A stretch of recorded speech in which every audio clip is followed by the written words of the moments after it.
Okay, good morning. Welcome to City Legal at Parramatta. And it's very exciting for us to be here today.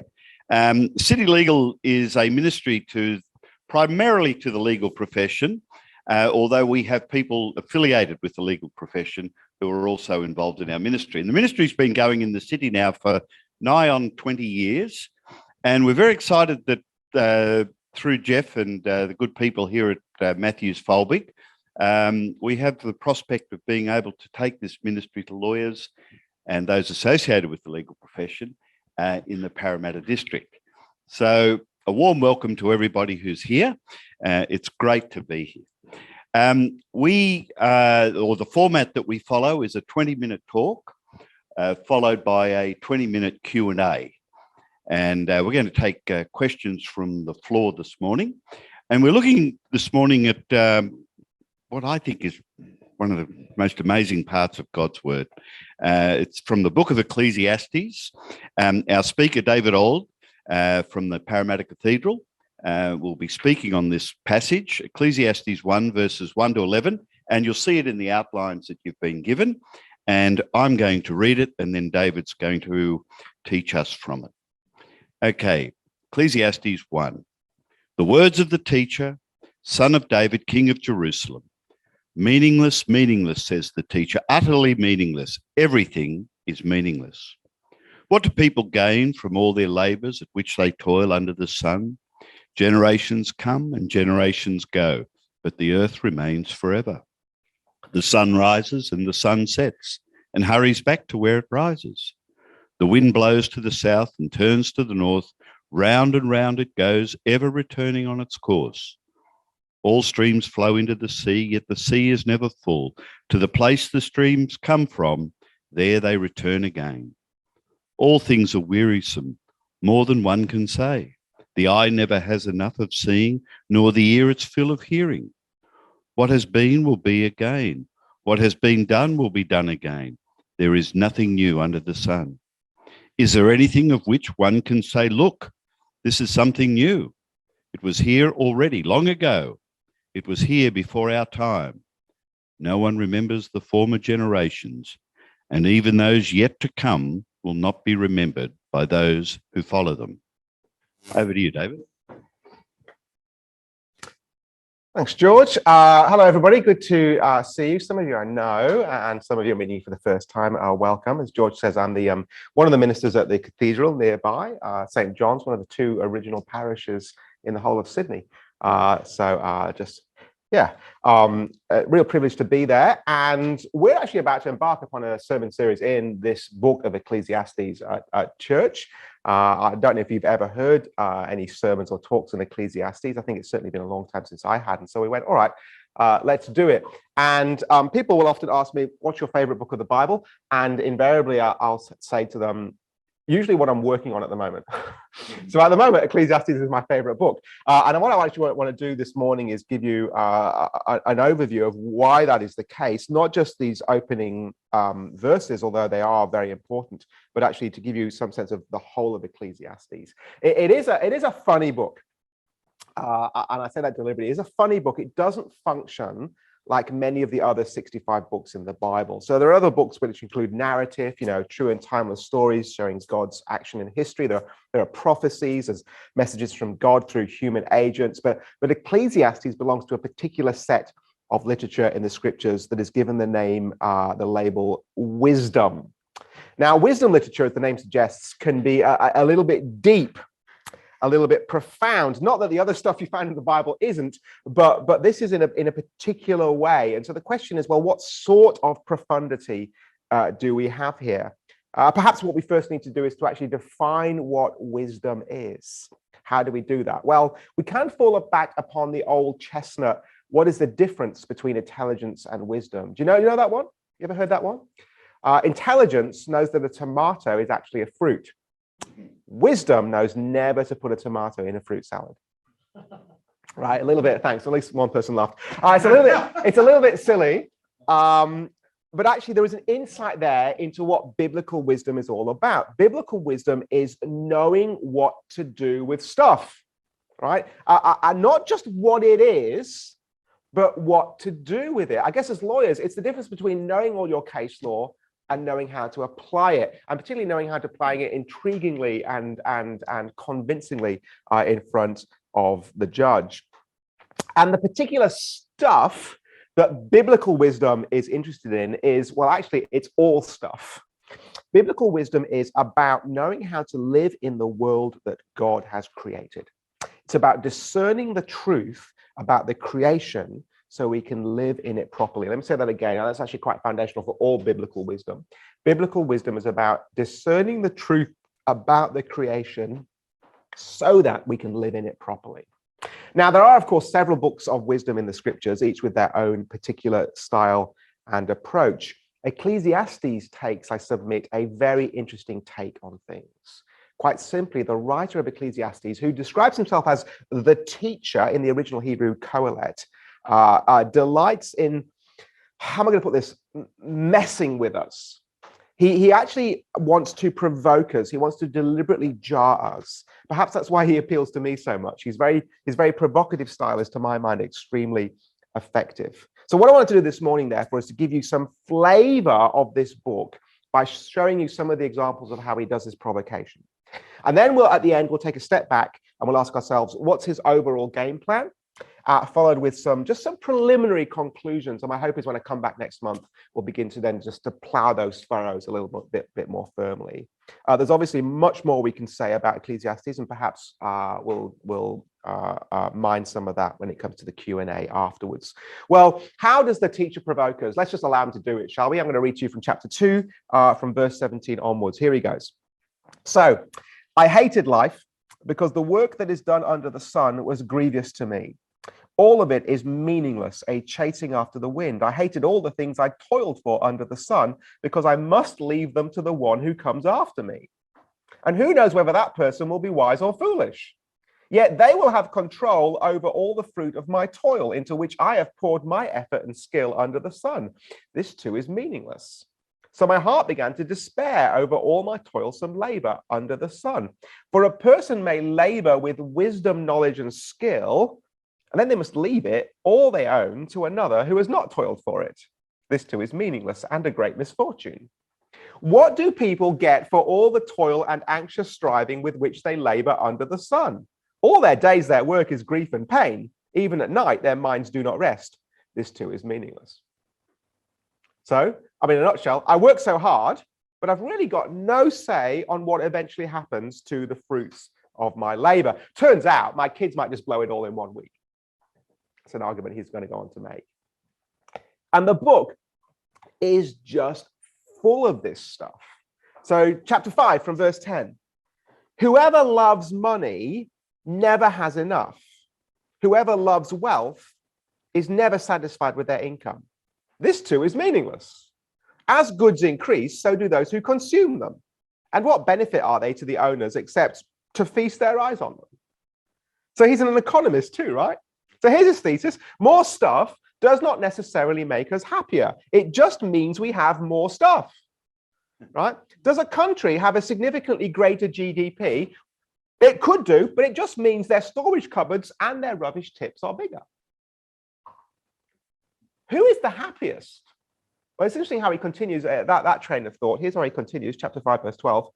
The sleep of a laborer is sweet, whether they eat little or much. But as for the rich, their abundance permits them no sleep. The happiest guy is the one who doesn't have too many things, because he's less worried about his things. There's less to worry about. It's the guy in charge that's ruling everything with all the wealth. He's the one that worries. Now, the reason this is so effective is that, in case you haven't worked it out yet, is he's having a poke at us, right? He's having a poke at us. He systematically will work through all the things that we work so hard for. Wealth, possessions, enjoyment of life, improving the world, even wisdom itself. Even wisdom itself. Listen to this. This is very confronting. Chapter 2, verse 14. The wise have eyes in their heads, while the fool walks in the darkness. But I came to realize that the same fate overtakes them both. Then I said to myself, the fate of the fool will overtake me also. What then do I gain by being wise? I said to myself, this too is meaningless, for the wise, like the fool, will not be long remembered. The days have already come when both have been forgotten. Like the fool, the wise too must die. Now, I'm big on researching for talks. I went and found a list of the 40 smartest people of all time from Business Insider magazine, right? Just have a little think who actually you would put on that list. Anyway, I decided to give it a little bit of an Ecclesiastes edit, because having read Ecclesiastes for a while, I went to the list and I went, I don't think they quite understood what's going on here. So I've just given it a small edit. Okay, see if you can spot the very small addition I've made to this list. All right, you're all clever guys. I'll just give you the top 5. Okay, here's the top 5. Now you're just wondering who the top 5 are, right? But just listen up. I'll tell you, and then see if you can spot the edit that I've added in. Number 5, James Maxwell, Scottish mathematical physicist who formulated the classical theory of electromagnetic radiation, and in so doing, apparently, I'm told, laid the foundation for quantum theory. Dead. Isaac Newton. His Philosophiae Naturalis Principia Mathematica is probably the most influential book in all of science that I failed to finish working through. Dead. Leonardo da Vinci, total polymath, freaking genius. Dead. Albert Einstein, discoverer of perhaps the most famous equation in the world, E = mc squared. General and special relativity, all that stuff. Dead. Number 1. Any guesses on number 1, by the way? This one intrigues me. We just had him. Darwin. Number 1, Johann Goethe. Considered by Einstein to be, quote, the last man in the world to know everything. Founded the science of human chemistry. I didn't know that about Goethe, right? I just knew he was an incredible figure in Western literature. My mother, when I was a teenager, my mother's Austrian, so we spoke German at home as well as English. She gave me a copy of Goethe's Werther's Leiden, which is Werther, a young man called Werther, moping about, just going, oh, life. Right? She thought as a teenage angst-ridden child that would be good for me.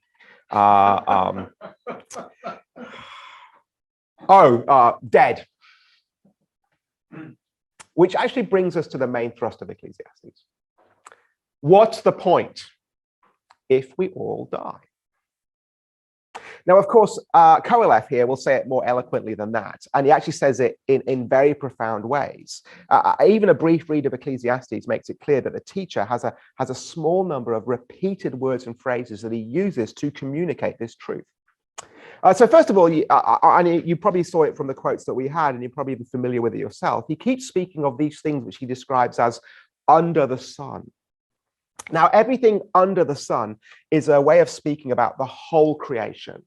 In the poetic cosmology of the scriptures, I think that's what we want to call the cosmology of the scriptures. It's often poetic. It has sort of the heavens and the earth, and then there are 3 heavens, by which it means kind of the sky that you can see, and then sort of the sky beyond the sky, like at night, there's obviously something going on beyond the clouds. And then they have what's called the 3rd heaven, which is the heaven where God dwells. So when the Apostle Paul goes, I was gone to the 3rd heaven, that's what he means when he says that. But it's poetic. Like they get how this thing works. They know the world's round. They're just being poetic about the way they describe things. But in this poetic cosmology, the sun traces its daily arc over all that God has made. Right? So it's all under the sun. But there's more, you see, because beyond the sun in this same poetic framework lies heaven where God dwells. So when Koheleth describes the world as under the sun, he's not just simply saying all the creation, although he is. What he means is the creation without taking into account the God who made it, who is over the sun, if you like. Simply looking at things under the sun, therefore, doesn't tell the whole story. And that's his point. And his other favorite thing to say is a single word: meaningless. Meaningless. He actually opens with this idea. So Ecclesiastes 1 verse 2, meaningless, meaningless, says the teacher, or my ESV translation has the word vanity of vanities. Utterly meaningless. Everything is meaningless. Now, the word is a fascinating one. It's if you care about these things, it's the Hebrew word hebel. It can mean meaninglessness, but it actually includes this concept of vapor or mist. As a child, because my mum's from Austria, we went every year there, where my mother comes from, and we'd often hike up mountains. And you have to do that at the crack of dawn, because it just gets too warm late in the day. No one wants to be walking up mountains at midday. And as you break the tree line, as dawn is breaking, you'll often see the early morning clouds deep in the valley, and you have to get your photo in quick, because it's soon all gone. It's soon all gone, just disappeared so quickly. Easter Sunday morning, I took a great shot of the cathedral with that huge metal column behind it. And it was shrouded in mist, and within 10 minutes, gone, just gone, right? And that's the problem with vapor. It goes. So no wonder Qoheleth calls life a chasing after the wind. It is an impossible task. It's like trying to keep the morning fog in place. But, and this I think is for me the real discovery of Ecclesiastes, there's something else going on here as well. Because the word Hebel is also the name Abel. And this I think really unlocks what's going on here. Abel, of course, the second child of Adam and Eve. It's exactly the same word in the Hebrew. Abel, who was murdered by his brother Cain. Cain, the firstborn of the first parents, promised so much. Now, if you know the narrative, Adam and Eve have been told that from their seed will come someone who will undo the curse that God has placed upon the creation following their first rebellion against his good rule. The world is messed up, and yet there is this great promise of there'll be one guy who'll sort everything out. And so as you turn the page into Genesis chapter 4, Cain is born. And he's born full of expectation. The narrative is meant us to go, like, because we know the story ahead of time, right? We know what's going on. But the way the narrative works, we're meant to go, is he going to be the one to heal everything? But of course, he becomes the first murderer of his very own brother. So what goes on at the start of the Bible is in one generation, the creation goes from God saying, this is very good, to the blood of Abel, Hebel, soaking into the ground. And now the teacher looks around him at God's creation and he says, everything is Abel. And Ecclesiastes is therefore, I think, this is my argument to you today, it's actually one long commentary on the opening chapters of Genesis. It's an exploration of how sin and corruption ruin everything. Well, probably time, that's a big idea and probably don't want to give you too much more. So let me just begin just to wrap things up and just draw a few conclusions together. And the first conclusion I want to make is the one that Ecclesiastes itself draws, and it's a clear conclusion. What makes sense of the fact that we all die? What brings meaning? As we look at things under the sun and they seem to be futile, like what's the point? What brings meaning to it? Well, as you read through Ecclesiastes, and I hope one of the things you're encouraged to do this morning is go, I need to give this a read. Like this is a quick lunchtime read. You'll smash this over a sandwich. One of the things you'll see, and he just keeps dropping it in regularly, is judgment. Throughout the book, Qoheleth will regularly remind us that God will call the past to account. And it is therefore, he reminds us, judgment that makes sense of the futility.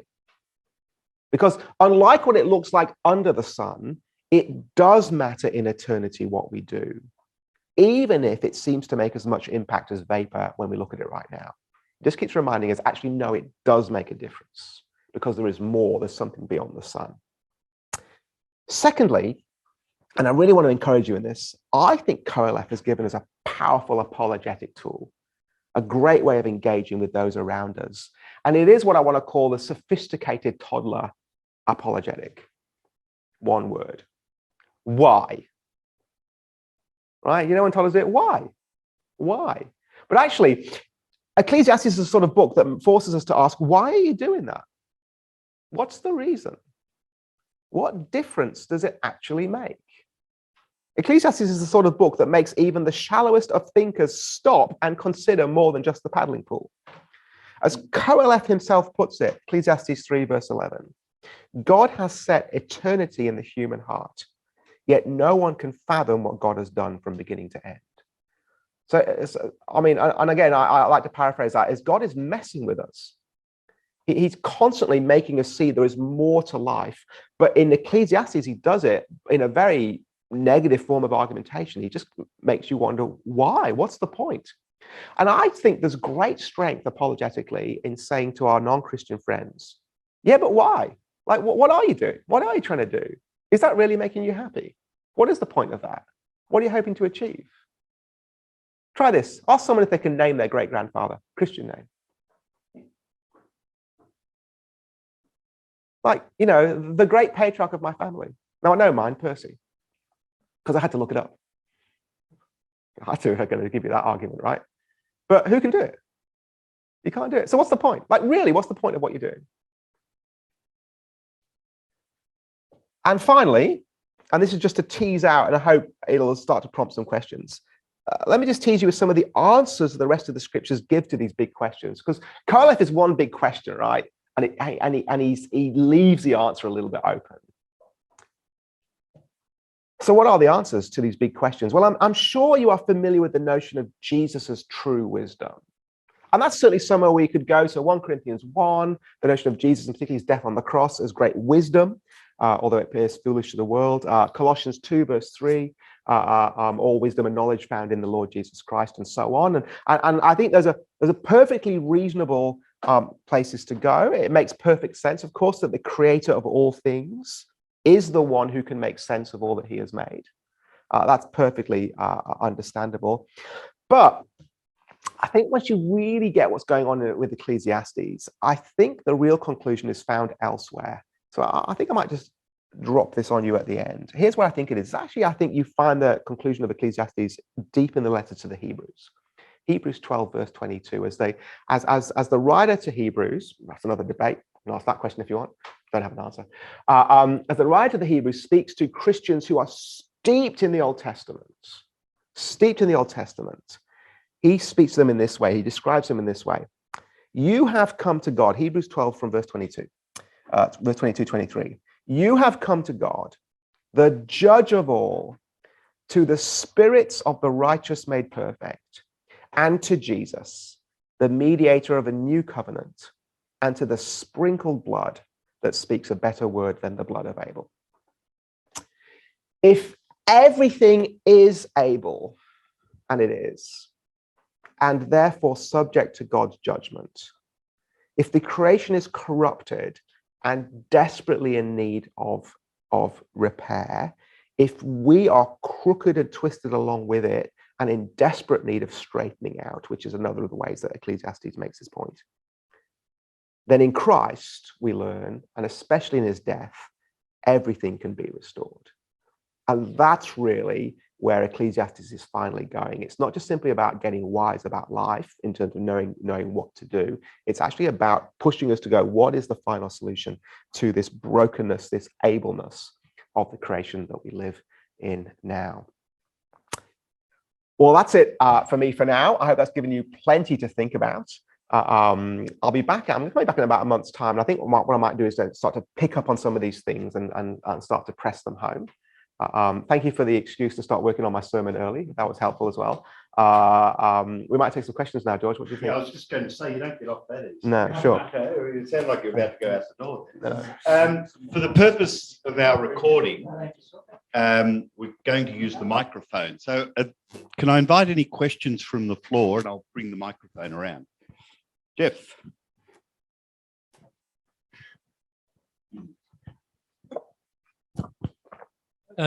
David, thank you for that. It was certainly a lot of food for thought. I was just wondering whether you had any comments on how we reconcile what you've said about the key message of Ecclesiastes with other passages in the Bible that tell us not to throw the baby out with the bathwater, to protect and nurture God's creation, Sure. and also obviously revels in how wonderful it still is, Yeah. even though it's partly broken. So there is a tension there. I mean, he is, in one sense, I guess, saying an absolute, which is that everything is broken and meaningless. But do you think he really means that? Yeah, no, I genuinely think he does. But often we have apparent contradictions, and I know you're not setting it up that strongly, but apparent contradictions in the scripture. But really, what's going on is the author is addressing a different issue at a different time. So yeah, absolutely. I mean, it's probably given that some of the scriptures elsewhere speak in very different ways about the creation that Ecclesiastes is actually so effective. Paul writing to Timothy, everything is good because it comes from God and is to be received with thanksgiving.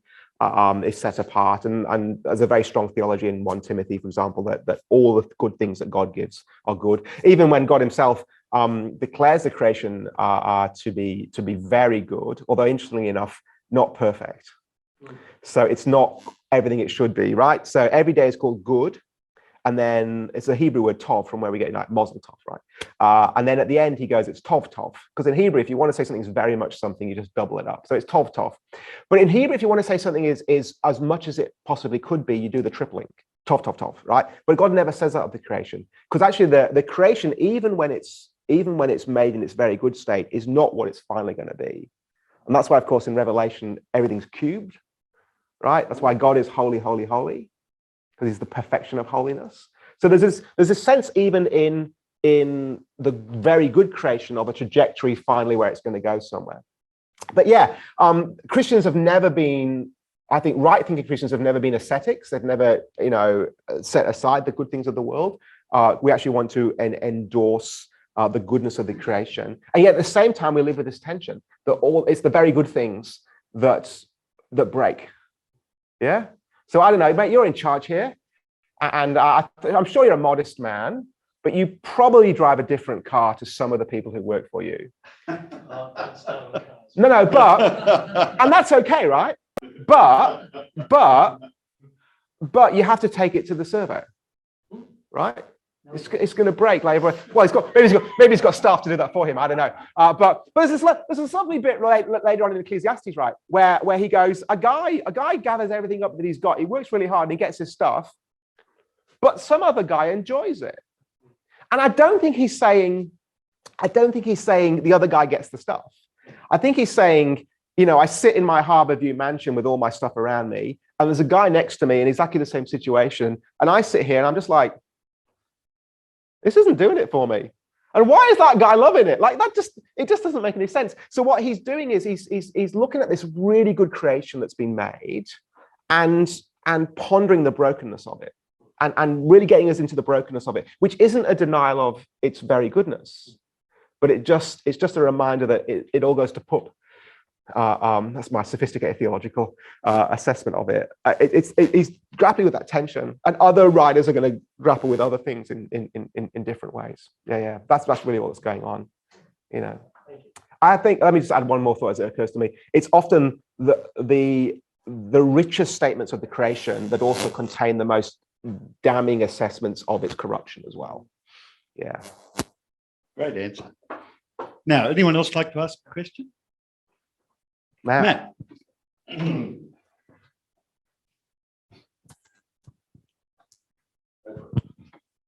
So the question's quite a basic one, but the first thing is more of a comment. I just really liked how you made the question of asking why an apologetic tool. That was a fantastic thought for me. I thought that I got the meaningless of that. Reading this over lunch with a sandwich, the sandwich doesn't taste so good after you've read it, I've got to say. But yeah, no, it won't do. But he's prompting that why, and I think that's a great, that child's why question. Can I just interrupt you? Yeah, if you do eat this with a sandwich, it is an imperative that you ask yourself, why is this sandwich not good enough? How could this sandwich be better? Then you'll have grasped what he's doing for you. Yeah, and also, how come the guy next to me's got a better sandwich? We went to the same damn shop. That's what he's doing there. And David, you didn't mention C.S. Lewis, which is always a mistake. because, he's the one that said that, I think he's the one that said that God puts eternity in our hearts. And I think... well, he stole that from Ecclesiastes. That's right. Yeah. That's right. And I think that when we see all the good things, but they're leading to something bigger that's outside this brokenness. So I liked all that. But my question was just really basic. What was the Koheleth thing? The author? Yeah. So his name is So he opens up and says, the words of the teacher or the preacher, that's Ecclesiastes 1 verse 1, the son of David, king in Jerusalem. So there's this big debate about who is the author of Ecclesiastes. Is there more than one of them? I was actually reading online last night, another guy on Facebook, actually, another minister in Sydney went, I'm thinking of doing a sermon series in Ecclesiastes. And I was like, mate, we're starting on Sunday, hurry up, champ. And then as happens with ministers, everyone just starts discussing the book. And one guy goes, so you're going to talk to them about, whether it's Solomon or it's not Solomon, because that's the obvious thing, right? And so on. And is there more than one author? Because some people go, there's like a big meta editor and he's gathering all these different things in together and so on. And then another chap went, do you know what? Why don't we just call him the teacher?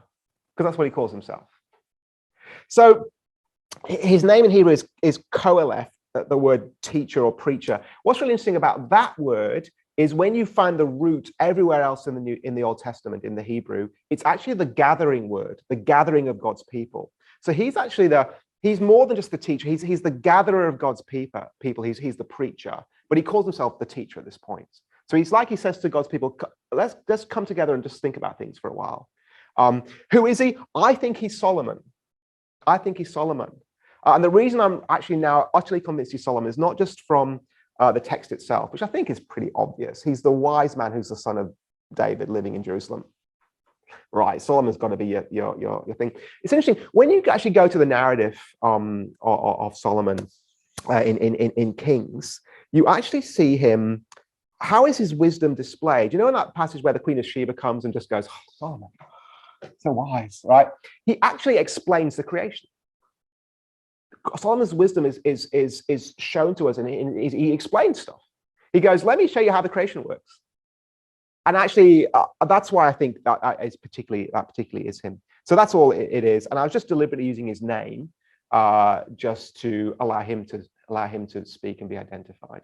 Yeah, so I'm a big believer in let the Bible talk in its own way. We're so often quick to go, yes, I know what's going on here. Then we squeeze it into our own doctrinal framework, which might necessarily be correct, but doesn't allow the individual author, God speaking through the individual author, to speak in the way that he's chosen to speak there. So I'm being a bit pretentious, but also I'm just trying to get you to feel how Ecclesiastes works. Thanks, David. Any other questions? David, in the book of Proverbs, we learn that the fear of God is the beginning of wisdom. Yep. Are we talking about a different type of wisdom here? No, same wisdom, and indeed, Koheleth at one point will say exactly that. He'll say, fear God. That's a good start. When it all comes down to it, it's just again probably the answer I gave at the start, just dealing with slightly different topics or expressing themselves in different ways. But the fear of God is a consistent theme in wisdom literature, but often just gets expressed in different ways. The writer of Proverbs or the compiler, or make up your own mind there, doing a slightly different thing there. Okay. I've got a couple of questions online. Oh, great. Hello, online. I understand you used to be an accountant. Yeah.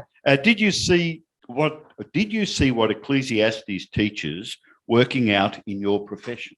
Yeah, saw it in my profession. Actually, I think more interestingly enough, saw it in my own life. Remember sitting in one of at the time it was top 5. It had just become top 5 from top 6 accounting firms, Arthur Andersen. Remember sitting in the office with other guys and very influenced by the wealth around them. I think it's very hard when you're in your early to mid 20s and you're working amongst people who are phenomenally wealthy. So a number of our clients would be small and medium-sized enterprises where they were owner-managed businesses, and these owners were doing really, really well for themselves. And sometimes you'd be staggered that they weren't working harder to do better. So very, very seductive. And then the guys would be like trying to buy shares and do other things. And it was very interesting, you know, having a little flutter myself and doing that sort of thing, just to end up feeling very discontent with it. So a couple of things that impressed upon me, my own sense of that actually isn't making me happy. And yeah, I can think of individuals I met, managers of business, and dare I even say it, some of the partners in the firm, who I was actually shocked that the wealth that they accumulated seemed to have been doing them no good at all. I remember one particular moment where I sat with one partner in a bar one evening. We were off working somewhere else, and he was telling me how he regularly goes for therapy and counseling, which was a staggering thing for me to hear, because I thought this guy had it completely together. And it turns out he was totally messed up. He had no handle on life. He was utterly messed up on life. Well, the next question seems to follow on that. Sure. Because it says, why did you leave accountancy to become a preacher? Sure. So that answer is probably a little bit easier. I was at a really good church in London, All Souls Langham Place, and hearing just magnificent preaching every week and seeing the effect it had upon me and upon those around me, and doing a couple of little talks myself in various little groups that were going on there, and just found myself going, as incredibly exciting as accounting and auditing is. And some people love it. Like, don't get me wrong, there's a part of me, because I'm almost on the autism spectrum. Like, I'm just 1 point off. I had myself tested a while ago. We never would have guessed. No. As kind of just as fascinating and intriguing as it can be, and I'm sure there's bits of the law, right, where you just find yourself going, woo, wow, am I enjoying this too much? I went, oh, come on, you know what I'm talking about. No idea at all. I went, actually, that's what I want to be doing. That's what I want to be doing. So there was in me a great desire to be doing it.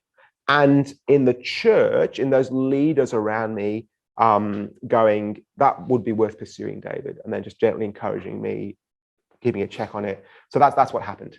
I just slowly found myself, I actually really quite enjoyed the work I was doing and auditing and the rest of it.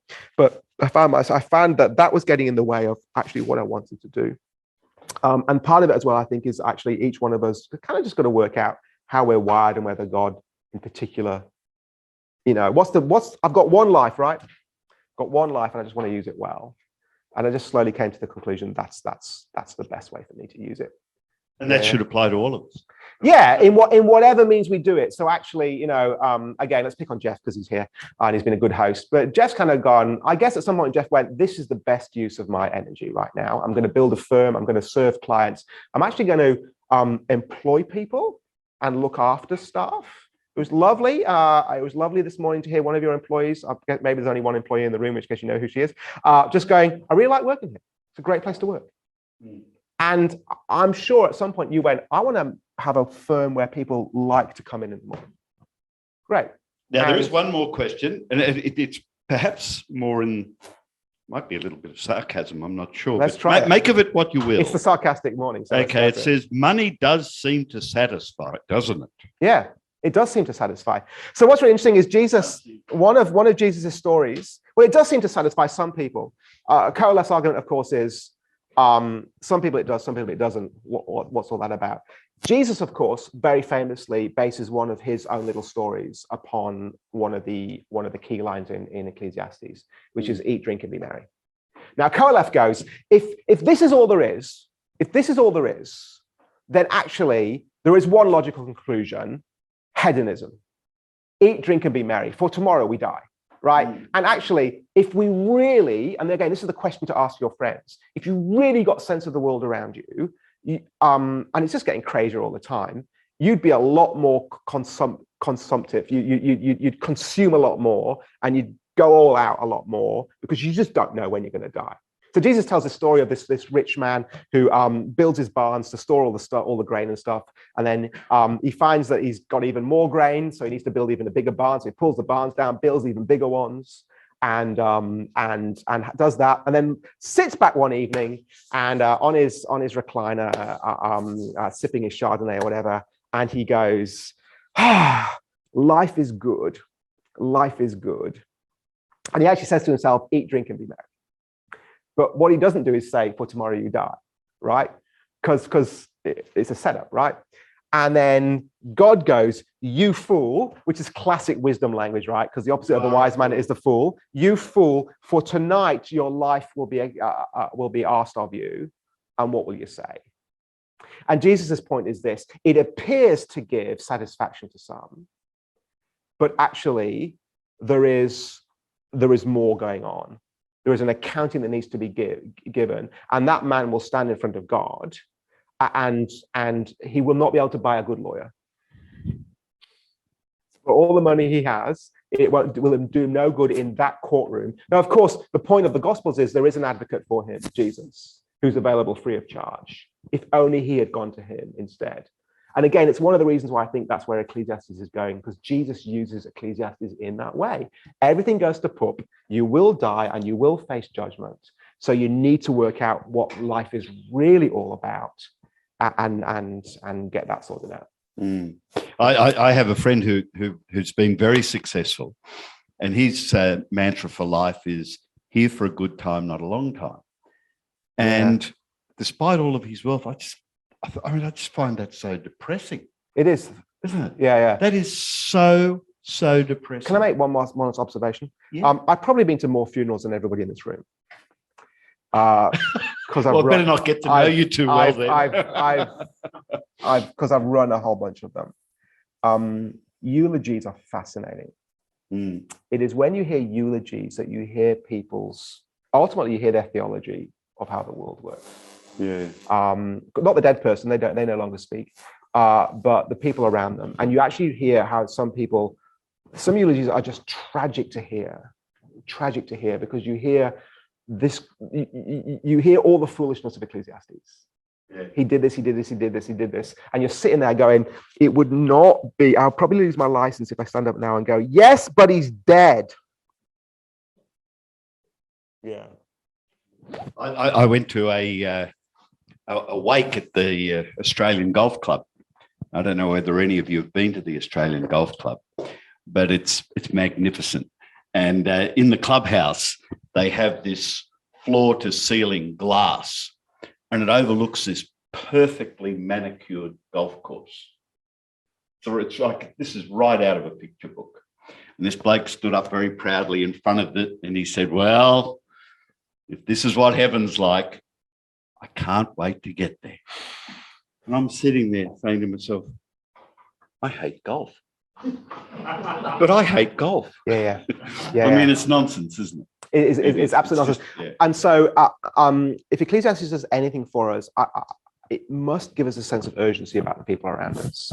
It must impel us to try and find a way to say, you will die and you will face judgment. And I do not want that for you. And this thing that you're chasing now, it is like vapor. It is gone, but there is a flood. And you just, it must make us urgent for the people around us. David, thank you so much. You're welcome. Now you're coming back to Parramatta. In about a month's time, I believe. In about a month's time. Have we got a date? 24th. The 24th of May. So Confessions of Vaper too. Vaper too. Yeah. So can I encourage you to tell your friends, to tell your workmates, and that way we can perhaps, it would be wonderful if we had to ring Jeff and tell him that we need a bigger room. But anyway, thank you all for coming today, and it's been wonderful. Thank you, David. Thank you. Speak to you soon.